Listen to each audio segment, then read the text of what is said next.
Hello and welcome back to the channel. It's our 12 days of DT revision and now we're on to our 11th day. Let's get started.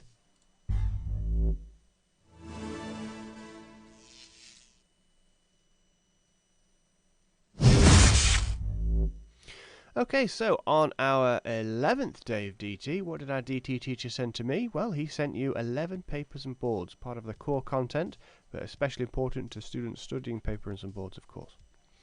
Right, so let's get straight into this then. We've got 5 different types of paper we need to learn about and 6 types of boards we need to learn about. Again, if it's a revision card you're doing at home or post-it notes, bleed-proof paper needs to go on one side, then we'll put the use on the other side and then try and remember what they are.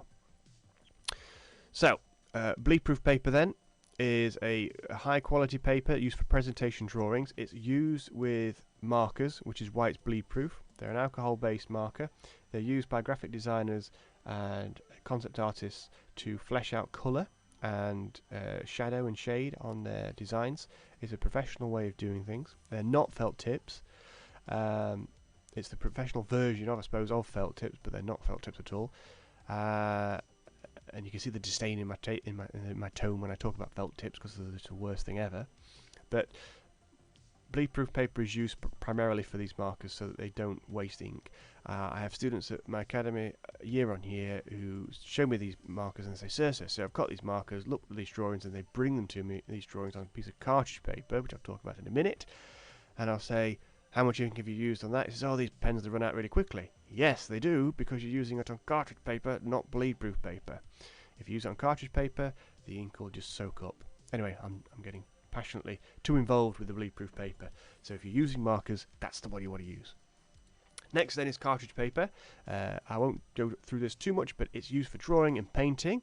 It's the paper that we tend to use our drawings on in academies and schools, mainly because it's fairly cheap. It's a lot more cheaper than bleed-proof and layout paper.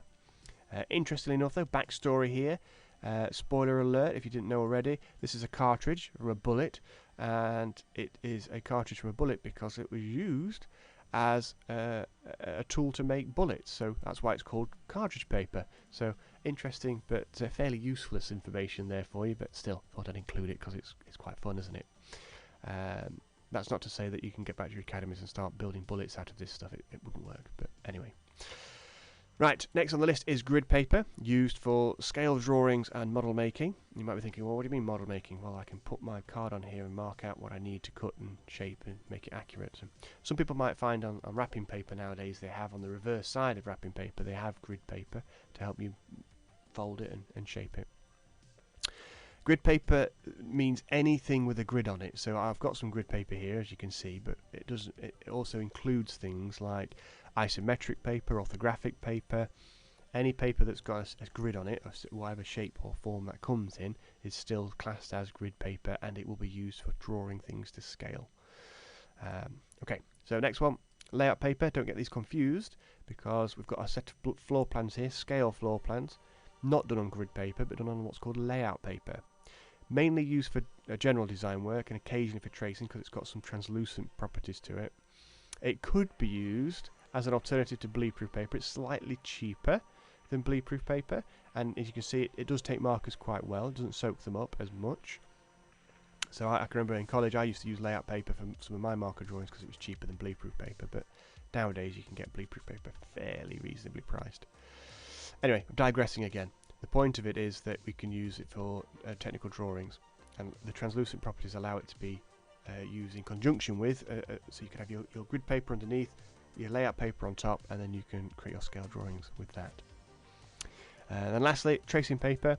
Fairly straightforward. I'd be shocked if you've never come across tracing paper before. Cartridge and tracing and possibly grid should pretty much be standard knowledge now in your schooling careers. If they're not though, here you go. It is a translucent paper we can use to see underneath, and we can trace down ideas from this to another part of a drawing on a different piece of paper.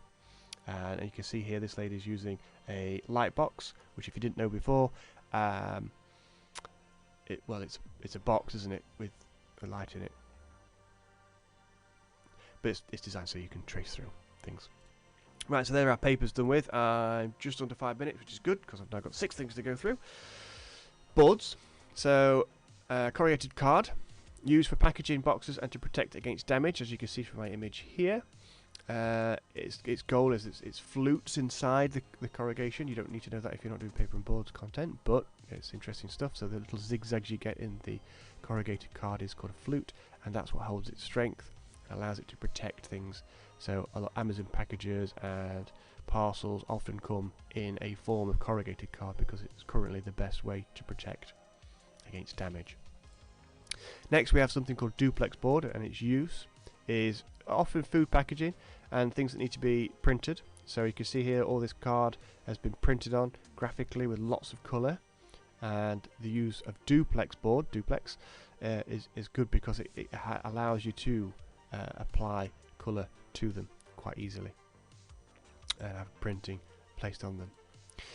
Next on our list is a foil lined board, or for my graphic students, or paper and board students I should say, we would talk about something called Tetra Pak, but these are often used for things like takeaway containers. Now I'll talk about this in a little bit more detail because foil lined board is quite important. Duplex board is fairly straightforward in the sense it's food packaging with printing on it. That's essentially all that is. Foil lined board has a couple of properties that are very important. As you can see here, I've got two different versions.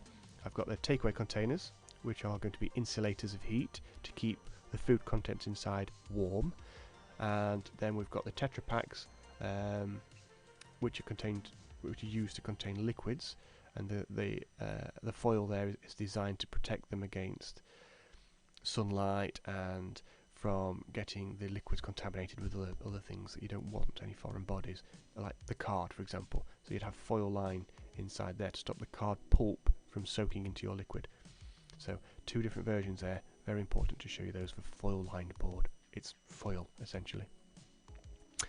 Next one is foam core board, used for model making and mounting materials. So some of you might have seen displays in your academies that use mount board, or they should use mount board professionally to have displays placed on them. You'll also find this used for model making a lot, so architects use this, interior designers use this, theatre designers use this for fleshing out a model with nice crisp clean edges. And the foam core board often has, well, it doesn't often have, it always has a foam side inside it, so it has a piece of board and foam and then another piece of board underneath, and then it's used to create these nice clean crisp white edges.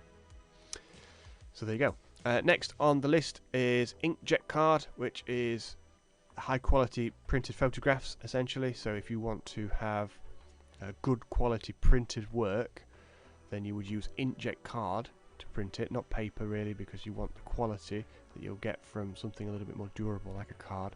So Inkjet Card, high quality printed photographs, as you can see here from an example. And then lastly on our list is solid whiteboard. Now solid whiteboard has a few different uses. It's very high quality. It's used for packaging, printing, and for book covers as well. So as you can see here, we've got an example where we've got it for like a gift or a parcel or a package there. And it's used because of its premium quality look and its aesthetics and texture as well. So it really is a lovely piece of board for that and the aesthetic side of things. Right there, so I'm under 10 minutes. Yes, I did it. I want to make sure these videos are under 10 minutes long. Let's go back and finish off. So this was our 11th day of DT. This is nearly it. So tomorrow's day is going to be a special one. Tomorrow we're going to have a go at a quiz. I'm going to put a live Kahoot up, and I'll throw some comments down in that one as well, so you'll have to comment in that one, see how you get on. And I'm going to quiz you on all the content I've covered in the 12 days. So from the first day all the way till the 11th day, I'm going to give you a bank of questions on a live Kahoot that you can answer. But more information on that to follow in tomorrow's video. From here, the channel, stay safe. And don't forget to subscribe. Bye now.